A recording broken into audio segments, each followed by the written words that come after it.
Riccardo fa il vigile del fuoco a Torino da 18 anni. Il suo mestiere è accorgersi delle cose prima che sia troppo tardi, eppure il pericolo peggiore ce l'aveva in casa, tra i barattoli di pittura di una cameretta da rifare. È stato un collega, alle 4 di notte, in un cortile, a trovare il coraggio di parlare. Ma il vero colpo di scena è in una data, e vi giuro che non è quello che pensate. Riccardo si è messo a nudo per raccontarci tutto. Se volete aiutarmi a portarvi altre storie così, lasciate un like, a voi costa un secondo, a noi dà la forza di continuare. Voi ve ne sareste accorti? Perché io no, per 7 mesi no. E pensare che il mio mestiere è esattamente questo: accorgermi delle cose prima che sia troppo tardi. Mi chiamo Riccardo, ho 42 anni e faccio il vigile del fuoco a Torino da 18. Turni di 12 ore, notti intere in caserma ad aspettare che suoni la campana, con il caffè della macchinetta che sa di plastica e le partite a carte immensa per tenere sveglia la testa. Quando la campana suona, hai 90 secondi per essere sul camion. Con gli anni impari a leggere il fumo. Dal colore capisci cosa sta bruciando. Dalla velocità capisci quanto tempo ti resta. Impari a leggere tutto. Fuori, dentro casa mia, non ho letto niente. Elena e io eravamo sposati da 16 anni. Ci eravamo conosciuti a una festa in collina che lei ne aveva 22 e io 26. E ricordo ancora che quella sera pensai: una così non mi guarderà mai. Mi guardò. 16 anni sono lunghi e i nostri erano fatti di cose piccole. I biglietti che mi lasciava sul frigo quando smontavo dalla notte, il suo modo di addormentarsi sul divano a metà film, la pizza del venerdì. Emma, nostra figlia, è arrivata tardi, dopo anni che quasi non ci speravamo più. Ha 4 anni, i ricci di sua madre e la testa dura mia.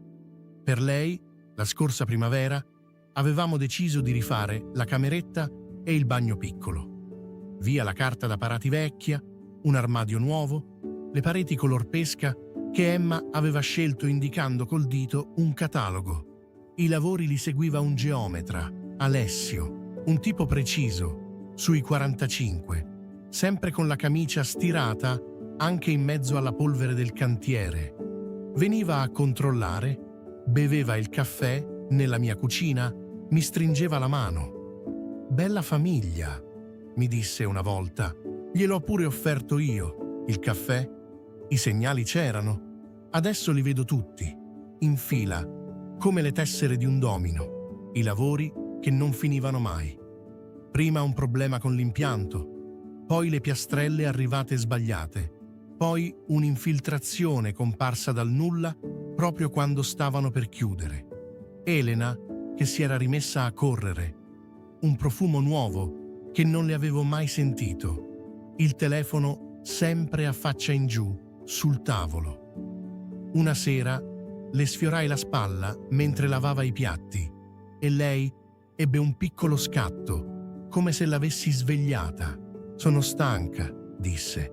Io quella notte avevo il turno e non ci pensai più. Poi c'è stato Matteo. Matteo è un collega, uno di quelli con cui entri nelle case che bruciano e non c'è bisogno di parlarsi.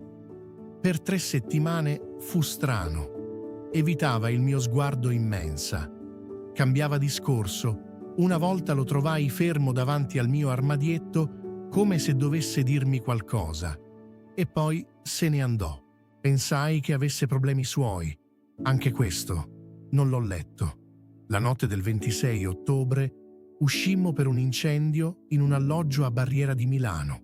Tornammo in caserma alle 4, neri di fuliggine, e io mi fermai in cortile a prendere aria fredda. Matteo mi si mise accanto. Guardava i suoi scarponi. «Devo dirti una cosa e non so come si fa», disse. «Sono 3 settimane che non dormo. Dilla e basta». Domenica ero a pranzo fuori Torino con mia moglie. Ho visto Elena. Non era sola, Riccardo? Fece una pausa che durò un incendio intero. Era con un uomo. Si tenevano le mani sul tavolo. Non era una cosa da amici? Ricordo il freddo. Non quello dell'alba. Un freddo che partiva dallo stomaco e saliva. Ricordo che le gambe mi reggevano, ma le sentivo di qualcun altro. Gli chiesi com'era, quest'uomo. Me lo descrisse. Camicia stirata, sui 45, capelli brizzolati pettinati bene. Il geometra, il caffè nella mia cucina. Bella famiglia. Tornai a casa alle 7. Elena dormiva, Emma dormiva. Mi sedetti in cucina con la tuta ancora addosso, che puzzava di fumo, e riscaldai la stessa tazza di caffè 4 volte senza berla. Guardavo il corridoio verso la cameretta coi teli di plastica e i barattoli di pittura color pesca. Non piansi. Facevo l'inventario, come dopo un intervento, cosa si è salvato, cosa è perso. Non le dissi niente per 6 giorni. Non ne vado fiero di quei 6 giorni. Controllavo, incrociai i miei turni con le date del cantiere e vidi che Alessio veniva sempre quando io ero di servizio, mai quando ero a casa. Una notte, mentre lei dormiva, presi il suo telefono. Le mani mi tremavano, come non mi tremano davanti al fuoco. La chat era salvata sotto un nome di donna. Non lessi tutto. Quello che lessi bastava per il resto della vita. Il confronto arrivò un martedì sera, con Emma dai miei genitori. Elena stava apparecchiando.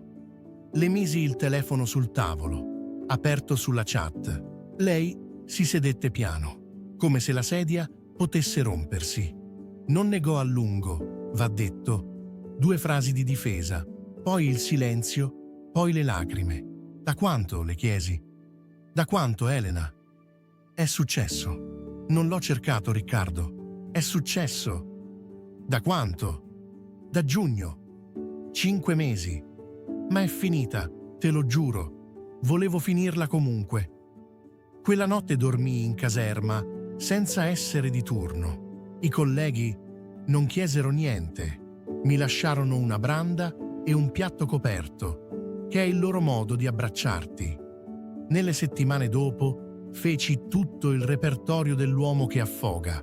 Urlai una volta, così forte che il vicino bussò. Diedi un pugno alla parete del bagno nuovo, sulle piastrelle appena posate, e mi ruppi 2 nocche. Al pronto soccorso dissi che era stato un intervento. Bevvi più del dovuto. Controllai il suo telefono ogni notte per 1 mese, anche quando lei me lo lasciava apposta sul comodino, sbloccato, come un'offerta di pace. E poi implorai anche. Sì, implorai. Le dissi che potevamo ricostruire, che c'era Emma, che 16 anni non si buttano nel cassonetto. Sua madre mi telefonò piangendo. Le famiglie si tengono insieme, Riccardo. Tu sei un uomo forte. Mia madre, invece, non disse niente. Mi mise davanti un piatto di agnolotti e mi guardò mangiare, che nel suo linguaggio vuol dire tutto. Andammo perfino da una consulente di coppia, in uno studio in centro, dove tutti parlavano piano. Per un po' ci credetti. Elena piangeva, cucinava le cose che mi piacevano, mi riprendeva la mano al cinema come 20 anni prima. Il cantiere lo chiusi io. Cambiai impresa. Pagai la penale di tasca mia. Non volevo più quell'uomo a 1 chilometro da casa. Ed è stato proprio chiudendo i conti del cantiere che il pavimento mi è franato sotto un'altra volta. Dovevo recuperare i documenti per la nuova impresa. Preventivi, planimetrie, fatture. Elena teneva tutto in una cartella sul portatile e lì, in mezzo ai PDF, trovai la prima mail, il primo contatto col geometra. La lessi, poi guardai la data, poi la lessi ancora. Quella mail era di gennaio, 5 mesi prima dei lavori, E non cominciava con gentile geometra. Cominciava con «Ciao Alessio, che bello sentirti». Si erano conosciuti a una cena da una collega di lei, a dicembre. Scorrendo le mail, capii tutto e avrei preferito non capire. L'idea di rifare la cameretta era venuta dopo. La ristrutturazione non era l'occasione, era la copertura. Lei aveva costruito il cantiere per averlo in casa. Le piastrelle sbagliate, l'infiltrazione comparsa dal nulla, i lavori che non finivano mai. Era lei a chiedere proroghe, per iscritto, con le faccine, la cameretta di mia figlia, le pareti color pesca scelte col dito sul catalogo, era quello, l'alibi. Non era successo, come diceva lei, era architettura, progettata, quotata, firmata, e questo cambiava tutto. Quella sera non urlai, le mostrai lo schermo e le chiesi solo: «Anche la cameretta, Elena?» Lei diventò bianca e non rispose. Quel silenzio fu la risposta più onesta che mi avesse dato in un anno. Il fondo l'ho toccato una settimana dopo. Avevo preso una stanza da un collega, ma quella notte tornai sotto casa e rimasi in macchina con una bottiglia, a guardare la finestra buia della cameretta. Ho dormito in macchina, davanti a casa mia, come un ladro della mia stessa vita. Alle 6 mi svegliò il freddo sul parabrezza. Mi vidi nello specchietto e non mi riconobbi. Uno che tira fuori la gente dalle macerie, seppellito nelle sue. La svolta non è stata una folgorazione, è stata Emma, un sabato mattina, al Parco della Pellerina. Era il mio giorno con lei. A un certo punto si fermò, guardando lontano una colonna di fumo che saliva oltre i palazzi, chissà da dove. Mi tirò la manica. «Papà, tu li spegni i fuochi, vero?» «Sì, amore». «Tutti?» Dissi di sì. E mentre lo dicevo, capii che era una bugia, ma che potevo renderla meno bugia. Non potevo spegnere quello che aveva fatto sua madre. Potevo spegnere quello che stavo facendo io a me stesso. Da lì è cominciata la parte senza musica, quella che nei film tagliano. Ho firmato la separazione senza fare la guerra. Affido condiviso, la casa a lei e a Emma, io in un bilocale a San Salvario, terzo piano senza ascensore, con l'eco delle stanze vuote e le scatole ancora chiuse per un mese. La prima cosa che ho sistemato è stata la cameretta nuova di Emma. Color pesca. Stavolta il colore l'abbiamo scelto insieme, dal vivo, in colorificio, con lei che teneva il pennello come una bacchetta magica. Ho smesso di bere da solo. Se avevo voglia di bere, chiamavo Matteo e finivamo a parlare di tutto, tranne che di Elena. Ho ripreso a correre lungo il Po la mattina dopo i turni di notte, quando la testa è più pericolosa. Il servizio mi mandò dallo psicologo dopo un intervento pesante e ci sono rimasto anche per il resto. La prima volta in vita mia che parlavo di me a qualcuno per un'ora di fila senza vergognarmi. Ci sono state ricadute. Una sera d'inverno passai sotto casa e vidi una macchina parcheggiata che non conoscevo e per 20 minuti fui di nuovo quello con la bottiglia. Poi misi in moto e andai via. Piccola vittoria. È di questo che è fatta la risalita. Piccole vittorie che non racconta nessuno, una per una, come gradini al buio. Oggi sono passati quasi 2 anni. Elena e io ci parliamo il necessario, davanti alla scuola materna. E va bene così. Siamo 2 genitori, non siamo più niente altro. E ho smesso di chiedermi se mi manca. Con Alessio non ho mai parlato. Matteo una volta mi impedì di andare a cercarlo, mi tenne fermo per un braccio in cortile e gli devo anche questa. Emma ha 2 camerette color pesca e non fa domande che non sappia reggere. Io sto meglio, non bene, meglio. Certe notti in caserma il pensiero torna, come il fumo sotto una porta chiusa. Ma una cosa l'ho imparata e ve la lascio così, semplice, da pompiere. Passiamo la vita a temere il fuoco che si vede. Gli incendi peggiori sono quelli che non fanno fumo, bruciano piano, dentro casa tua, mentre tu offri il caffè a chi li ha appiccati. Non potete impedire a qualcuno di darvi fuoco, ma potete decidere di non restare fermi a guardare la vostra vita bruciare. Uscire si può. Io ne sono uscito, con le nocche rotte, ma fuori.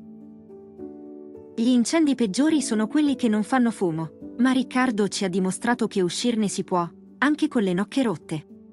Se questa storia ti ha toccato, qui accanto ne trovi un'altra che devi assolutamente sentire. Ci vediamo lì!